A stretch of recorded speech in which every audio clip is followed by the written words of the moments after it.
Okay. This was a pretty dang good episode. Might be my favorite episode since the heroes entered the dream world, or at least one of my favorites. After a few weeks of episodes that didn't impress me too much, it's nice to finally get something this good again. It wasn't all perfect, I do have some gripes with a few things. Like, I don't think the last 2 minutes of the last episode was impressive enough to play at the start of this episode too. I feel like it's going to kill a lot of the hype from this moment if someone was binging all the episodes in one sitting. Like, I know, we saw this already, like we just, come on, let's go. The big Nicholas statue is a cool threat. It's massive size, it's 6 arms, it's really neat. I hope it comes back again later, because it would be a shame to limit such a cool opponent to just this one episode. Also, some top tier development with Yang and Ruby. When Ruby actually goes into leader mode, it's very obvious why she's the one who became the team's leader. It's not just because she's got good strategies and can think on her feet, it's her headstrong determination when the moment calls for it. This isn't a concept unique to Ice Queendom. We've seen Ruby display her excellent leadership skills plenty of times in Ruby proper, but this is a fun direction for it to take here, specifically with the plot point of Yang being overprotective. I think what really hammers it home is Ruby's line of, "We still got work to do, sis." Like, she's taking this real seriously. So many of you made references to Attack on Titan last time, and just... like, did none of you ever watch Digimon? The vastly superior anime with giants destroying cities? Hell, even one Tentacruel reference would have been appreciated. There was a shot for a second here where I definitely thought Big Nicholas was just straight up killing the Baby Weiss army. Of all the things the Baby Weiss army says when they're running around, I think the saddest one is the thing they make Jacques say here. Something as simple as talking to your parents is considered something Weiss doesn't allow herself to do.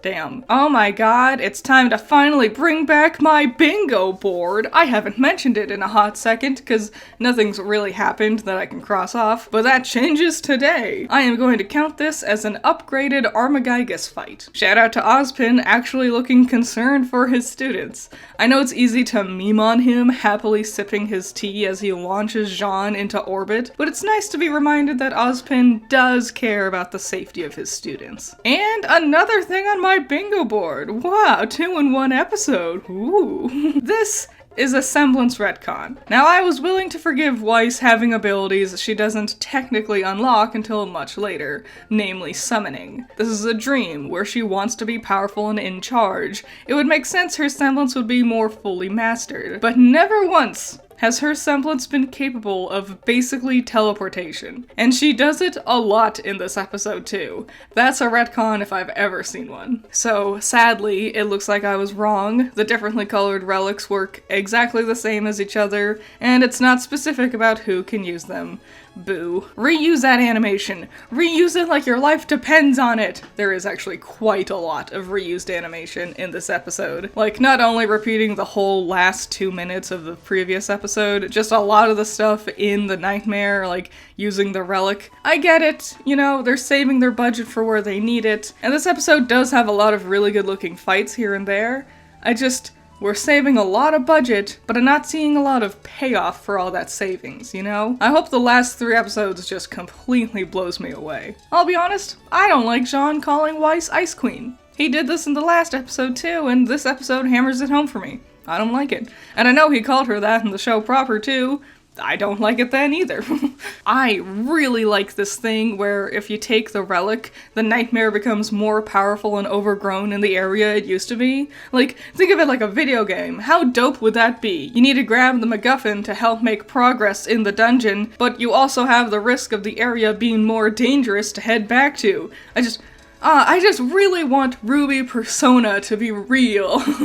Bye, Ren and Nora. Back out of the story like usual. So I totally missed the fact that Jean's fancy sword stayed stuck in the train. Maybe, but like, Ruby doesn't have a regular version of Crescent Rose in here, so Why did Jean get both the fancy version and his normal version? Oh no! I like how easily Weiss beats them. I know this wasn't really going to be that big of a battle, but I expected the three heroes to give her a bit more run for her money. But no, and I like it, because it helps to further hammer home how difficult this mission is. Beating Weiss will not be easy, and seeing her battling against our main heroes specifically multiple times, and seeing how easily she can beat them helps to build up the idea of her strength. Oh my god. Is this what power scaling is?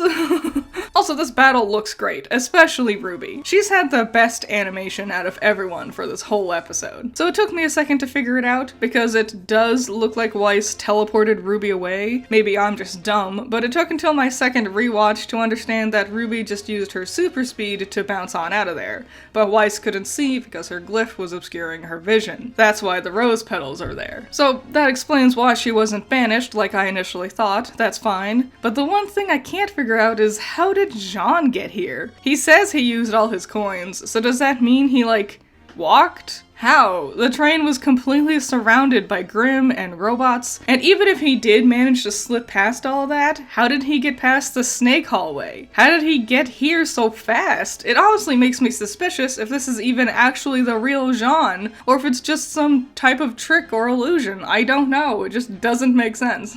I'm really intrigued by the White Fang hideout thing Weiss thinks Blake is supposed to be in. This is the type of shit I wish we would have gotten a lot sooner. I am hype. Also, we finally meet Bashful Klein! Yay! Speaking of things I love seeing Ruby reaching this moment of doubt. She's been so certain of her actions up until this point. Having her suddenly question everything is fascinating. It's allowing Ruby an opportunity to really try and understand Weiss better. Weiss isn't trapping away the sillies because she doesn't like them. She does it because she has to be more mature to keep up appearances for her family. But the sillies are still a part of Weiss. She still holds on to them fondly. She even says she wants to keep them pure. Having a moment where Ruby can actually come to this realization, not just the audience, but actually Ruby herself, is amazing for her development. And having her doubts slide into her own nightmare taking over, showing us that she does worry about being a good team leader, worried she doesn't care enough about her friends and teammates. Oof, I am just so excited for this. I didn't think we could get a plot point like this, and I'm jazzed we are. There was a second here where I was like, oh no, Ruby woke up, but then I realized what was going on. Ruby's inceptioning, a dream within a dream. Not gonna lie, when everyone turned into dolls, it was freaky. Like, my heart dropped, it gave me chills.